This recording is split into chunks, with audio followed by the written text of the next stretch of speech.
En estas épocas donde todos los días se agitan la muerte de la ideología, hemos instalado este grito donde las ideas no han muerto, nuestra memoria no está pisoteada, nuestro pasado nos da orgullo y nuestro presente es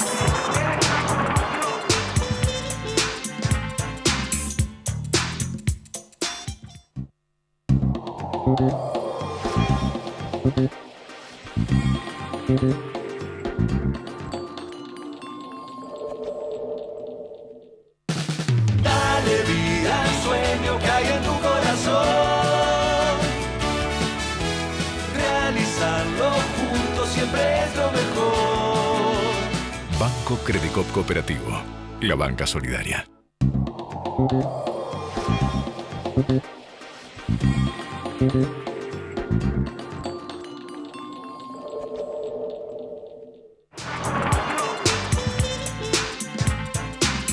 ¿Qué tal? Bienvenidos a esta nueva edición de La Cultura del Trabajo. Y esta semana y en el día de hoy con la ya definición del bono de los 5.000 pesos para trabajadores estatales o privados. Y uno podría decir, la verdad, no alcanza para nada, la verdad no tiene sentido desde el punto de vista de un elemento para paliar una crisis económica que cada vez afecta más al bolsillo de la gente que menos gana. Uno podría decir que no sirve para nada, pero claro, 5.000 pesos son 5.000 pesos, pagados como se paguen, y a quién se lo paguen. De cualquier manera, no sería ese el problema, porque los trabajadores somos muy concretos. Si hay 5.000 pesos, que vengan los 5.000 pesos y seguimos discutiendo. El problema es que no se sigue discutiendo. O sea, el problema es el cambio de esos 5.000 pesos, se paguen como se paguen y a quién se los paguen, a cambio de no llevar adelante una propuesta de carácter generalizada, un paro general que pueda plantarse a los sindicatos en otra relación de fuerzas para poder discutir lo que realmente se necesita, que es ajustar de acuerdo a lo que los precios nos vienen quitando día a día. Así que el problema no es 5.000 sí, 5.000 no, el problema es lo que se entrega a cambio, ¿verdad, Hugo? Verdad, Claudio, tenemos que decir que es un bono placebo en este caso, un bono que va a solucionar por un mes solamente o dos, porque en realidad va a ser en dos tramos este bono, la situación económica. También, por otra parte, va a mejorar la relación entre el gobierno y CGT, como planteamos la semana pasada, cuando la CGT levantó un paro. ¿Por qué mejora la situación? Porque finalmente el bono salió oficializado por un decreto, el decreto 10.043, publicado hoy en el boletín oficial, que lo podríamos desmembrar en 5 puntos básicos, Claudio. Esto que adelantamos la semana pasada, el bono se va a pagar en 2 tramos, a cobrar en diciembre y en febrero. Quiere decir que va a estar con el sueldo de noviembre y enero. Eso por una parte. Después, por otra parte, no lo van a pagar o lo van a negociar, y el monto también lo van a poder negociar aquellos sectores privados que estén en crisis, podríamos decir, o su producción esté declinando. Esto salió así, salió tal cual, no aclaran cuáles son los sectores. Sí hay que decir que hoy el INDEC... Tampoco cuál es la crisis. Claro, pero hoy el INDEC publicó algo respecto a esto. Un dato que alarma es el incremento en la capacidad ociosa de las empresas privadas. Están en un 61% en su productividad. Quiere decir que el 39% de las empresas privadas, de la producción, sí, además, no se está llevando adelante. Además que no es lo mismo que incrementar el ocio, ¿no? Que es otra cosa. Claro. Bueno, claro. Para cerrar rápido este tema del bono, también hay una parte que hace referencia a los despidos, que dice el decreto publicado, el 10.043, que no se va a despedir con causa o sin causa hasta marzo del 2019. Pero aquí hay una pequeña trampa. Dice que las empresas no van a poder despedir sin causa, pero si avisan al Ministerio de Producción y Trabajo, por ahí lo pueden hacer. Así que atención con esto. También este bono va a entrar en cuenta de las paritarias, otro dato bastante alarmante, y no lo van a cobrar estatales del ámbito nacional, provincial y municipal. Pero Andrés Rodríguez ya está negociando un bono similar que se va a pagar también en 2 tramos y una paritaria, cláusula gatillo se podría decir, o una renegociación paritaria a cobrar en enero y febrero para los estatales nacionales del sector CINEP y de las empresas públicas nacionales. Yo creo que la semana que viene podríamos intentar un análisis un poco todavía más a fondo, porque vamos a tener más elementos de cómo está cayendo y sobre todo cómo está aterrizando el bono en las renegociación de las paritarias. Y si ¿no? se va a aplicar, Claudio, también. Y si se Ahí va a vamos a tener aplicar muchas también. noticias. Ya hoy Gerardo Díaz Beltrán, el presidente de la CAME, dijo que muchos sectores de las pymes no lo van a poder aplicar el bono, directamente no lo van a poder pagar. Sí, hoy planteó el 60% de las pymes no estamos en condiciones de pagarlo. Pero bueno, hoy la verdad que tenemos un tema que resulta muy preocupante, tanto como el salario o más en algunos casos, y por eso hoy nos preparó algo Mariana y tenemos un invitado ad hoc también. ¿Cómo estás, Mariana? Exactamente, ¿qué tal? Muy bien. Hoy el programa se va a referir en gran medida a la cuestión de la salud y traje algunos números del presupuesto, que es parte del presupuesto nacional y que se está por aprobar en esta semana. Así que es importante ver qué ha pasado con el gasto en salud en el último tiempo y qué es lo que propone el presupuesto para el año próximo. Y en ese sentido, lo primero que hay que destacar, me parece, es la caída que tuvo el gasto nacional en salud entre el 2015 y el 2019. Puede verse en la placa que está en pantalla. Se ve ahí el año 15 como referencia, toma un valor 100 y va disminuyendo escaloncito a escaloncito. Se ve que el ajuste más fuerte hasta ahora tuvo lugar en este año, en el 2018, y que alcanza al 8,3%. Y en total, en el conjunto del periodo, va a llegar a ser del 16,2%. Ahí hay una cuestión adicional, que es que esto está calculado con la inflación de 2018 y 2019 que el gobierno incluyó en el presupuesto. Si recalculáramos el ajuste en este año con datos un poco más reales a esta altura, llegaríamos a un ajuste que ya está solo en 2018 casi en el 10%, en términos de gasto real. Para tener alguna comparación relativa podemos pensar al presupuesto en salud en relación con el pago de intereses de la deuda. En el 2015, el pago de intereses representaba el doble del presupuesto en salud. En el 2019 va a ser 5 veces el presupuesto de salud. Y una parte importante de ese gasto en salud se hace a partir de las acciones de la Secretaría de Salud, ex Ministerio de Salud, y en la placa se puede ver cómo los distintos componentes de ese gasto tuvieron recortes muy significativos, digamos, algunos menos, algunos más, pero más bien en torno al 30%, o sea, un tercio menos de gasto de la Secretaría, de lo que ejecuta la Secretaría de Salud, ex Ministerio, en estos 5 años. Podemos ver también algún detalle por programa para ir tomando conciencia de qué es lo que implica este recorte en términos más concretos. Ahí se ven los gastos que por programa que ejecuta la propia Secretaría de Salud. Se ve, por ejemplo, en general, para los más importantes, unas disminuciones muy significativas. Por ejemplo, el programa de atención a la madre y el niño, que prácticamente con una caída del 94% desapareció. 94%. 94,8% de caída, efectivamente. Es un montón. Hay programas que muestran caídas de esas magnitudes. Está un rubro para destacar, el que dice ahí transferencias varias. ¿Qué tipo de transferencias estamos hablando? Por ejemplo, en ese rubro que cae 46,3%, está incluido el Hospital Garrahan, las transferencias del Estado al Hospital Pediátrico Garrahan y también al Hospital El Cruce de Florencio Varela, que no casualmente ha tenido un conflicto que se hizo público recientemente. Hay algunos programas que crecen, pero esas subidas son un poco engañosas. Por ejemplo, la cobertura universal de salud, que es el ex Remediar, muestra un aumento, pero cuando uno mira la cantidad de medicamentos no hay aumentos reales, parece más bien una cuestión de haber incluido algunas partidas que antes figuraban en otros programas aquí en este. El programa que tiene que ver con el desarrollo de salud sexual y procreación responsable, un tema muy importante, muestra hay un aumento cuando uno mira el periodo completo, pero en el último año, entre 2018 y 2019, se plantea que va a tener un recorte. Y lo último, el otro que aparece con un aumento importante, que es el de prevención y control de enfermedades inmunoprevenibles, es decir, todo lo que hace al pago de las vacunas, del calendario de vacunación oficial, tiene un aumento importante, pero esto no implica una ampliación del calendario como fue en otra época, sino que las cantidades son las mismas y en todo caso parecería estar hablándose más bien de un aumento de costos vinculado en cierta medida con la devaluación.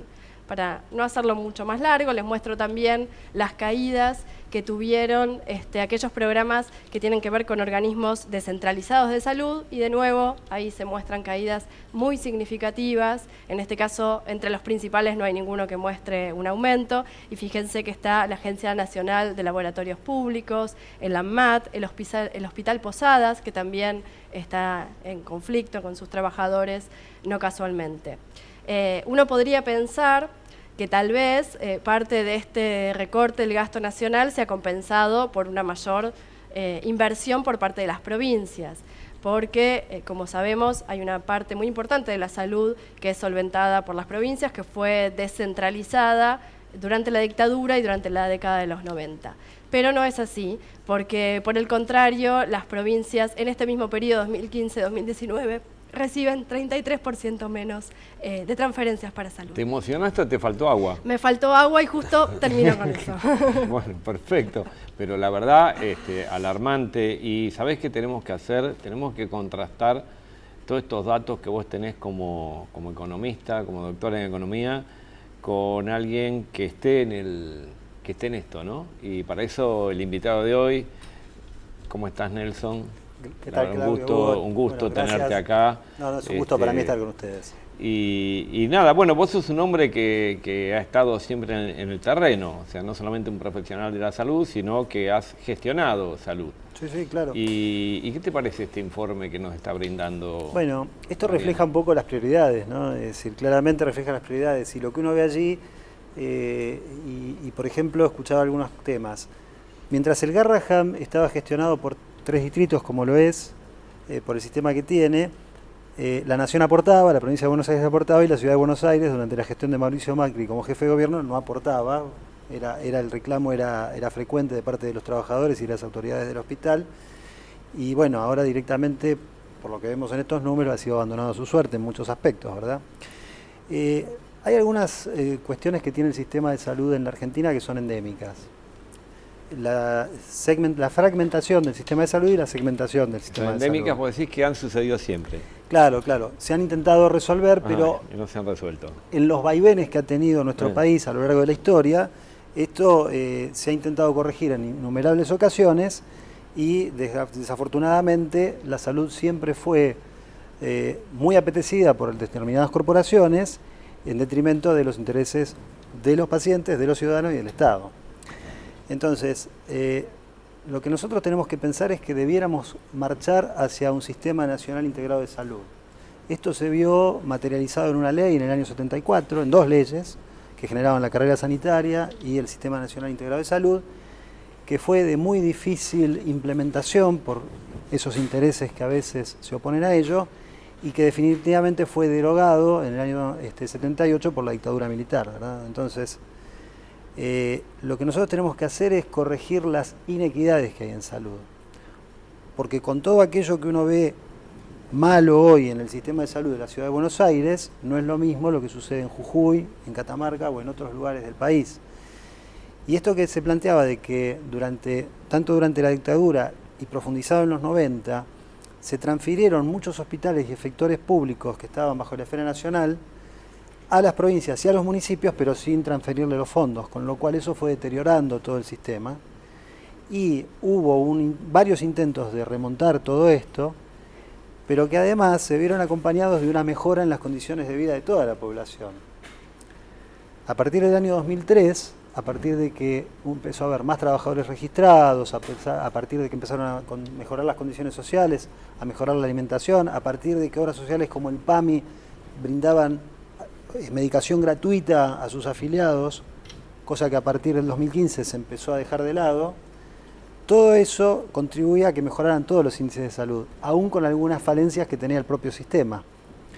Bueno, tenemos que marchar todos hacia cortar esa fragmentación y esa segmentación, entendiéndose la segmentación como las diferentes diferencias en las prestaciones que hay en los distintos niveles y subsectores, el subsector público, el de las obras sociales, y también el subsector de privado, ¿verdad? Y la fragmentación que tiene que ver con cómo esto se manifiesta, es decir, los distintos sectores. Si yo lo tuviera, discúlpame, lo tuviera que simplificar, diría, entre la salud y la plata siempre existe una contradicción, digamos. Entre ganar plata o brindar salud existe una contradicción. A veces la contradicción se inclina para la salud y a veces se inclina para la plata. Y a veces en distintas regiones es de una manera o es de otra. Ahora, ¿qué está pasando? Está ganando... No, Digo, bueno, está ganando a la ver, plata, pero en la concepción que tenemos hoy, un Estado que se ausenta de sus responsabilidades y que deja librado al mercado todas aquellas acciones que en realidad el Estado debiera estar presente. La salud debe estar absolutamente regida. Esto que sucedió, que el Ministerio de Salud baja el rango de secretaría y pasa a depender de desarrollo social, nos recuerda mucho a lo que era la vieja cuestión de la salud en manos de la solidaridad, ¿no es cierto? Los hospitales de la caridad anteriores a Ramón Carrillo, que fue el primer ministro de Salud de la Argentina, ¿verdad? Lo que tenemos que decir es que a partir del 2015 ya no teníamos ministerio. En realidad se fueron abandonando todos los programas. Esta reducción en la inversión en salud, los economistas hablan de gasto, los sanitaristas preferimos hablar de inversión en salud. ¿Vos hablás de gasto, Mariana, no? Sí. Cosas al mismo tiempo, es un gasto y una inversión. A ver, la salud tiene un costo. Mira, eso también lo veo. Es que la salud, es cierto, la salud tiene un costo. El tema es quién paga eso. Ahí está, y esa es la discusión. O la paga el Estado, o la pagan las obras sociales, o la paga cada persona de su bolsillo. Bueno, esto es un poco lo que sucede. Y como para comparar, porque que se gaste mucho dinero no significa que se brinden que haya buenos indicadores en salud. Por ejemplo, el tercer país en gasto en salud en el mundo es Estados Unidos. Más de $9.000 per cápita de gasto en salud. Pero ¿qué sucede? Un poco más del 40% es lo que aporta el Estado, el resto sale del bolsillo de la gente. Entonces, este es el punto. Y luego, si no hay regulaciones concretas, las multinacionales, el complejo hegemónico industrial, químico norteamericano, impone reglas de mercado hacia bienes esenciales como son los medicamentos. Entonces, un medicamento que en Estados Unidos le cuesta al sistema de salud $100.000, ese mismo medicamento en la India puede costar $1.000 y en Argentina 3.000. ¿Por qué? El costo de producción es el mismo, se produce en el mismo lugar y demás. Porque se comporta de acuerdo a lo que el mercado define y lo cobran lo que lo puede pagar cada país. Es verdad eso que se dice que los medicamentos cuestan, en realidad tienen un periodo de investigación que tiene un costo altísimo, pero después la producción en sí misma es barato. Así un medicamento como la no puedo decirla. Pero ibas a decir la droga, está muy bien. Amoxicilina, bueno. Ibas a decir la droga, lo puedo decir. Bueno, perfectamente. Claro, si vos decís el costo hoy, el costo de producción de ese medicamento, ¿cuánto es? Mira, hoy, bueno, con todos estos cambios, te puedo decir una experiencia que hicimos nosotros desde un hospital público. Hacíamos el fraccionamiento, comprábamos a granel la droga, justamente amoxicilina. Y en aquella época, yo recuerdo hace unos 5 o 6 años, el de marca en la farmacia costaba 80 pesos, el genérico costaba 20 pesos y a nosotros nos costaba 80 centavos producirlo. ¿Qué cosa te costaba? La amoxicilina, No, es decir, el puede blister ser. con la cantidad de comprimidos. Bueno, por eso que el Estado tiene que tener una fuerte regulación de todo esto y tiene que inmiscuirse claramente y tiene que regular todo lo que tiene que ver con la producción y demás. Como en todos los aspectos ¿Vos de la pediste economía. custodia para salir de acá del canal? No. No. Mira, hace muchos años yo camino solo por la calle. Algún susto puedo haber tenido, pero nadie me va a mover de mi defensa de lo que es la salud pública y el ideario de todos aquellos que la defendimos desde siempre, de lo que fue... hubo muchas personas que hicieron mucho para que la salud fuera para todos. En la Argentina la salud estuvo consagrada como derecho constitucional en aquella Constitución de 1949, que fue derogada por una dictadura militar. Hubo algunas leyes que intentaron corregir parte de lo que fue suprimir ese derecho a la salud, pero aquellos que defendemos la salud como un derecho vamos a seguir siempre peleando por estas cosas, ¿no? Para que todos podamos acceder en condiciones de equidad. Y digo equidad que no es igualdad, porque equidad es que cada uno reciba lo que necesita a tiempo, en el tiempo correcto y en las cantidades que necesita. Bueno, en salud pasa lo mismo. Por eso es que esta fragmentación de la que hablábamos tenemos que corregirla de alguna manera, y eso es con una fuerte presencia del Estado, con un Estado que tenga efectores públicos que sean de calidad, eficientes, como para generar estándares que hagan que todos tengan que elevar su calidad de atención. Y está bien que haya otros subsistemas, pero tiene que ser el Estado quien rija todo eso. Bueno, lo que decía, al bajar su condición de ministerio a secretaría, una de las primeras cosas que se perdió fue el carácter rector que tenía ese ministerio hacia un país federal, donde lo que uno debe hacer es defender el concepto de centralización normativa y descentralización administrativa. ¿Por qué? Para que justamente se puedan corregir esas inequidades que hay territorialmente. Recién hacías referencia a los gastos per cápita en Estados Unidos respecto a la salud. Bueno, ¿cuál es el gasto en porcentaje de Argentina respecto a la salud? El porcentual del PBI en la Argentina es un poco más del 10%.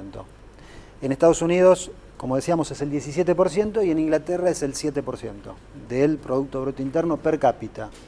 Por eso digo, Inglaterra tiene un sistema de salud muy ordenado, con un gran acceso. La Argentina, a pesar de todo y aún todavía la Argentina tiene algunos estándares aceptables, y Estados Unidos, a pesar de la gran cantidad de dinero que gasta, no logra demostrar que haya indicadores aceptables, porque aquel que no tiene cobertura y no está dentro del seguro en Estados Unidos muere debajo de un puente sin que nadie lo atienda.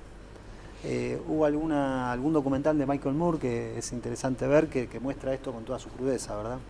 Bueno, queda claro que estamos lejos de aquella promesa que un robot nos atienda en una guardia y nos dé un diagnóstico, ¿no? Pero ¿cuáles son los focos a atacar, los más importantes, digo, las problemáticas que vos ves en los hospitales públicos y en la salud pública en general, atacar hoy? ¿Qué atacarías vos? ¿Qué problemas solucionarías? Bueno, primero tenemos que, estamos como volviendo a un punto en el que ya estaba superado, que es el de jerarquizar el trabajo de los trabajadores de la salud. Hoy en la ciudad de Buenos Aires se acaba de votar una carrera profesional que deja de considerar profesionales a los enfermeros, a las instrumentadoras quirúrgicas.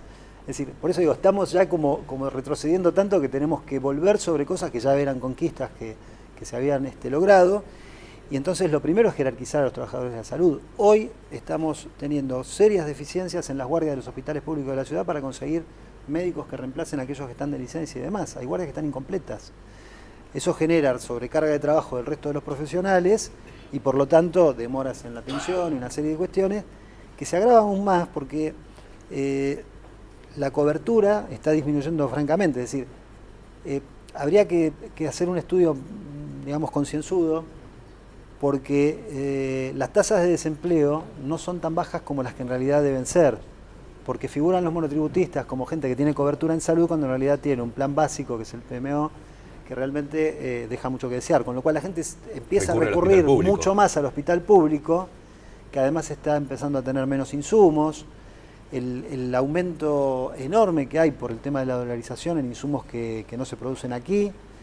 ¿Y cómo no se llegó a avanzar en la sustitución de importaciones en términos de lo que es medicina y demás, y es muy difícil paliar eso. En algunos lugares sabemos que, sobre todo en algunos hospitales provinciales, en el interior de determinadas provincias y demás, ya le están pidiendo a la gente que lleve los medicamentos, que lleve hasta las placas radiográficas en muchos casos, con lo cual estamos volviendo a etapas que prácticamente estaban superadas, ¿verdad? Una especie de cooperativa. No, más que cooperativas es lo que decíamos, es decir, la salud tiene un costo, ese costo alguien lo cubre, o lo cubre el Estado, o lo cubre algún tercer pagador, una obra social, un prepago y demás, o lo saca de su bolsillo el usuario, en este caso, el paciente. Aquí el sistema de salud se financia de distintas maneras, ¿verdad? Nosotros tenemos cerca de 15 millones de trabajadores registrados que aportan al sistema de salud, 5 millones a través del PAMI, tenemos 6 millones de personas que aportan de forma privada, pagando prepagos de distinto tipo. Es decir, hay un montón de sectores que financian el sistema de salud. Lo que habría que hacer es generar mecanismos para que eso de alguna manera genere ese nivel de equidad del que estamos hablando, ¿verdad? ¿Por qué no nos sintetizás esta cuestión del sistema único? Vos hablaste de los mecanismos, pero hoy tenemos 5 sistemas de salud conviviendo en la Argentina. O sea, digo hoy y hace un tiempo, sí, no siempre, de ahora. Nunca dejaron de existir. Algunas veces unos fueron más fuertes y otros menos fuertes. Bueno, entonces, si uno tuviera que pensar en esto, tiene que... O sea, el plan es comprar absolutamente todos los insumos, todos los servicios, desde un solo lugar y desde ahí poder distribuirlos. Bueno, ese es una posibilidad, es una de las tantas cosas. Cuando hablamos de sistema nacional integrado es que todos los subsectores coexistan, pero regulados por un órgano rector, será el Ministerio de Salud, será un órgano colegiado, por eso digo, hubo una ley, la 24748, como digo, del año 64, que esto generaba, digamos, un órgano rector y demás. Lo que tenemos que hacer es ir hacia eso, es decir, que puede haber sanatorios privados y demás, pero todo esto tiene que estar claramente regulado y tiene que haber un sistema público de calidad, eficiente, de fácil acceso, que llegue a todo el mundo. Y a su vez se debieran generar algún mecanismo virtuoso donde incluso las obras sociales también puedan financiar al hospital público. De hecho, hay algunas experiencias a través del PAMI en los hospitales de la ciudad durante mucho tiempo. Tengo entendido que se está intentando abandonar eso. Hubo algunos hospitales provinciales que han hecho experiencias exitosas recibiendo financiación del PAMI, con lo cual mejoraban la atención de los propios jubilados, pero también con el dinero que, al no perseguir un lucro del hospital, había un remanente de dinero que servía para mejorar la atención de aquella gente que no tenía cobertura, de los hijos y nietos de esos propios jubilados. Vamos a continuar con el tema, porque realmente también salud es indudablemente nivel de vida, salud también, no solamente el salario es condiciones de vida, sino la salud fundamentalmente es un elemento decisivo a la hora de requerirlo, y todos lo sabemos, ¿no? Pero además tenemos otros problemas, ¿verdad, Hugo? Sí, problemas que, Claudio, realmente no dejaron de existir. Por allá en el 2015 eran noticia todo el tiempo las inundaciones. Hoy en la provincia de Buenos Aires tenemos 2.000 evacuados. La provincia que conduce María Eugenia Vidal, bueno, lejos está aquella realidad que marcaban algunos colegas, periodistas, que se subían a algunos botes y hacían notas sobre las inundaciones, la gente afectada. Bueno, tenemos que decir que en la provincia de Buenos Aires hay 2.000 personas evacuadas y al menos 3 fallecidos, así que desde aquí brindamos toda nuestra solidaridad y exigimos a los funcionarios, tanto del Gobierno Nacional como de la provincia de Buenos Aires, que tomen cartas en el asunto, porque esta situación es gravísima, Claudio. Absoluta barbaridad, estamos yéndonos, se nos acaba el tiempo, nos vemos en la próxima La Cultura del Trabajo. Muchas gracias.